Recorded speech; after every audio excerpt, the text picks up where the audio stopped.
Some women don't chase, and yet they're never forgotten. They move through a man's memory like a haunting, not because of what they gave, but because of what they refused to give.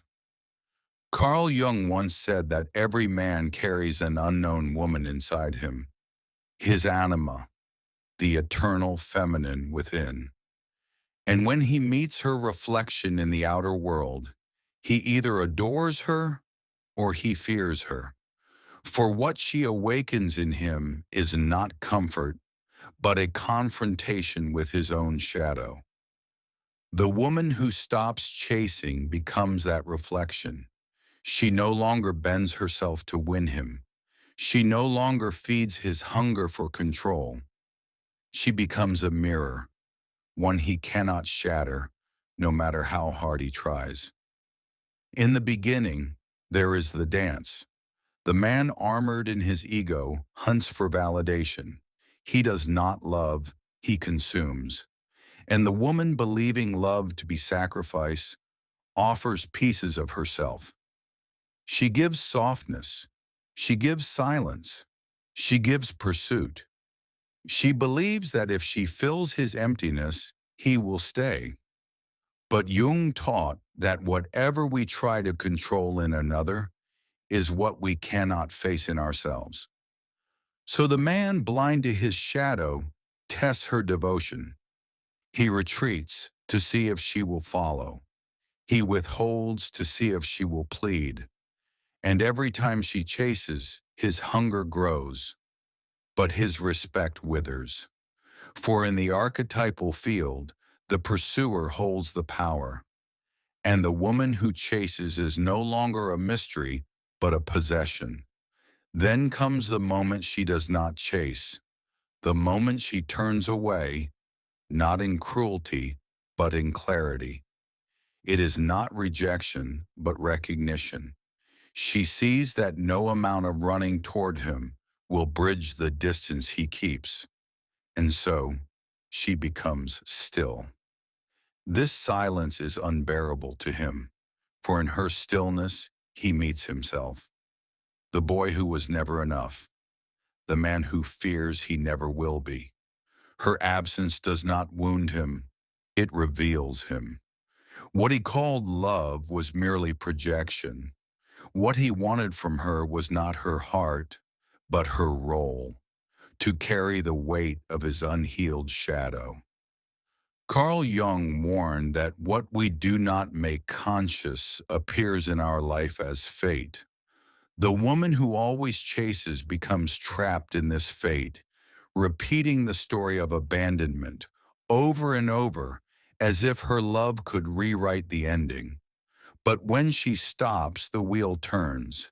Suddenly, the shadow is his to carry. He feels the hollowness he once hid behind charm, distance, or cruelty. The detachment of a woman becomes the initiation of a man. For only in losing her attention does he face the mirror of his own emptiness. This is the dangerous power, not revenge, not games, but the refusal to bleed for what will never love her back. In his dreams, she appears, not the woman herself, but her archetype, the anima, untouchable and eternal. He sees her in the strangers who pass, in the perfume of a memory, in the silence between his thoughts. He realizes she was not just a woman. She was the key to a part of himself he refused to enter. Every man is drawn to what he can't possess, because possession ends mystery, and mystery is the lifeblood of desire.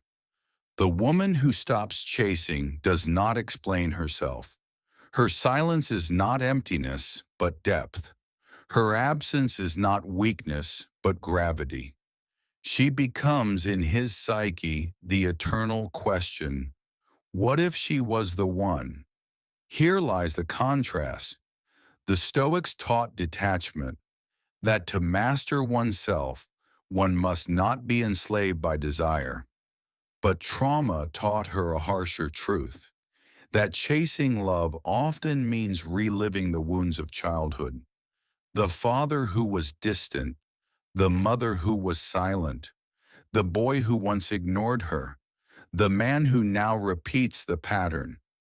When she stops chasing, she is not playing stoic games. She is breaking trauma's cycle. She is saying, I am not a child begging at a closed door. I am a woman who carries her own key. This is why her silence burns him, because for the first time, she is not trapped in his story. He is trapped in his own. Jung called it individuation, the process of becoming whole.